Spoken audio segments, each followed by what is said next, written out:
Thank you to everyone for having me along today. And I'm going to try and take a little bit of time to give you a flavour of why I and the team think that transport, and the railways in particular, are so exciting in the transport for the South East region. We're going to highlight some of the projects that we've delivered already, some which are in development, and hopefully reinforce the message that Network Rail is open for business. As we've heard already several times, the railway network is getting fuller than ever. We've experienced massive growth in demand for rail travel. In fact, growth unequaled by almost any other industry that's out there. Having previously been in decline since the war, passenger numbers have now doubled in the last 20 years to almost 1.5 billion journeys a year today. And more trains are running than ever before, and our rail infrastructure is extremely crowded. To a certain extent, HS2 is a response to the need for more capacity on the north-south axis, and Transport for the North and the Northern Powerhouse aims to hugely improve capacity and connectivity and journey times between commercial centres in the north. But to meet the challenges of an ever-growing and more mobile population, a digital railway has to be the future.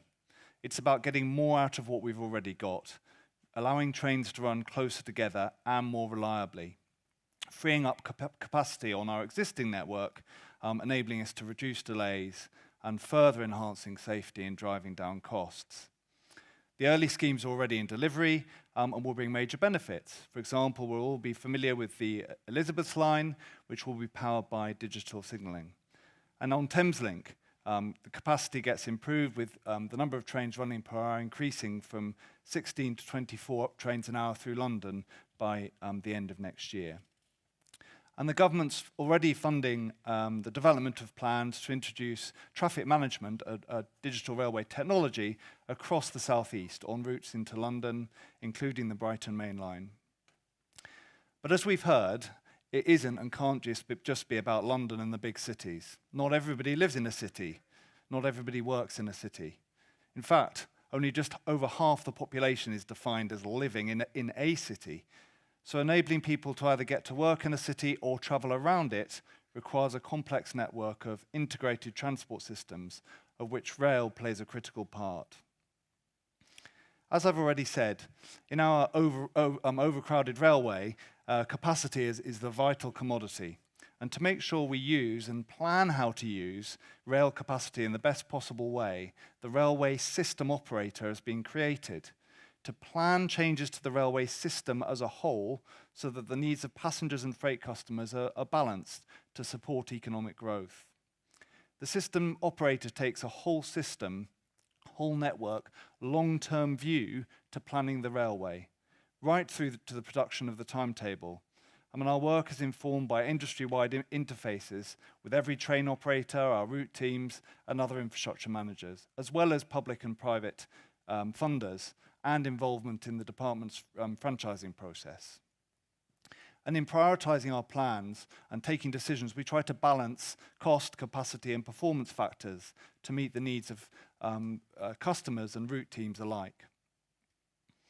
We all know from personal experience that one of the big transport challenges faced by the regions is the growth in car usage.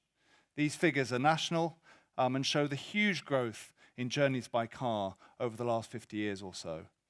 And the South East saw greater car ownership growth than anywhere else over the last 5 years to 2016. You don't need to see the numbers to see the scale of the challenge for our road network. And Network Rail works really closely with Highways England through regular meetings to try and plan the road and rail transport network in a joined-up way and informed our long-term planning with information from both modes. The railway's crowded, though. The Wessex and South East routes together account for half of all passengers in the country. And whereas passenger numbers have doubled nationally, in the South East they've doubled in just the last 12 years. And in response to this, last summer, we completed part of our £800 million investment at Waterloo. And the new station concourse area is now nearing completion. This project is creating 30% more space for passengers at the country's busiest station, busier than Heathrow, and on some days busier than Heathrow and Gatwick together. That additional space provides room for an extra 45,000 people each morning and afternoon. The capacity increase is equivalent of a 3-lane traffic jam between Winchester and Waterloo. Thameslink will deliver 50% more north-south trains through London, with trains every 2 to 3 minutes through the central core. With improved rail connections, more reliable journeys, better stations, new trains and new technology, we really have created a new train set and something that will make a profound change for hard-pressed commuters. As well as Thameslink, the fast-approaching opening of the Elizabeth line, it will bring 1.5 million people to within 45 minutes of central London. But did you know that Network Rail is delivering £2.3 billion worth of work to support the Elizabeth line? Enormously challenging work on railways used every day by busy commuters. As we carry out all these works, we're delivering economic benefits, not just in the improved train service that they achieve, but in the delivery of them. We spend about £4.3 billion annually with businesses in London and the wider South East to support about 70,000 jobs in the area.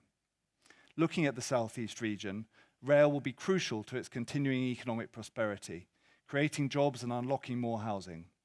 Our priorities for the years ahead, subject to business cases and funding decisions, include upgrading the Brighton Main Line, running out of Victoria, where our plans are at an early stage of development. This is one of the busiest and most complex stretches of railways in the country, and we see huge potential at East Croydon, where we're working closely with the council and the coast capital LEP as we try and build support for this important regeneration and railway redevelopment scheme. After the significant strides we've made already to try and increase capacity on the Wessex route, we're now looking to relieve capacity at one of the key pinch points on the South West Main Line into Waterloo, the heavily used flat junction at Woking. We're developing a scheme to look at options for grade separating that junction so trains can proceed without having to wait, speeding up journeys in and out of Waterloo. Maximising the use of the digital railway technology and benefits of Crossrail 2, as well as working with Woking Borough Council on a scheme to try and build on their aspirations for redevelopment in the area and leading to regeneration. Improved airport connectivity through modal shift from road to rail also delivers safer and more sustainable transport, as well as reducing journey times and boosting the economy. We're working closely with Gatwick on exciting plans there, building on Thameslink and trying to ease congestion. And we're also working with the DfT on their market engagement plans for southern access to Heathrow, and there's a stand here about that. And this link could have a transformational impact on the Surrey and South West London markets. Crossrail 2, as you know, runs from South West to North East London and will bring an additional 270,000 passengers into central London each morning peak. It'll boost the UK's GDP by an estimated £150 billion. And perhaps most importantly for London and the South East, it could unlock up to 200,000 new homes, and of which 30% of them could be outside London. Clapham Junction, which serves most of this region, is heavily congested, as many of us are aware, particularly during the rush hour. We've recently been funded by the department to look at a number of short to medium-term passenger congestion mitigations to try and ease problems there. And we're also working with a developer looking in the longer term at the opportunity to deck over the station and possibly deliver up to 9,000 new homes at the station. Following the independent Hansford review, we recently announced reforms to enable third parties to build on the railway and fund and finance projects. This is because we believe there are organisations out there who are willing to fund improvements in railways and who will derive benefits not necessarily from the train service itself, but for example, housing developers through development, or ports who need better freight links. And we recently published a pipeline of projects that the market can compete to deliver. As I hope I've shown in my remarks today, at Network Rail we believe that rail is absolutely integral to the fortunes of the region, and we're doing a huge amount to create new opportunities through massive transport improvements, many of which will enable regeneration and economic growth. Getting transport right, though, is a joint responsibility, carried as much by placemakers, development master planners and town planners as it is by the transport industry. Thinking early on in the design process about the whole passenger journey from door to door and enabling people to use all forms of transport and change between them quickly and easily, future generations will thank us for getting it right now. Thank you very much.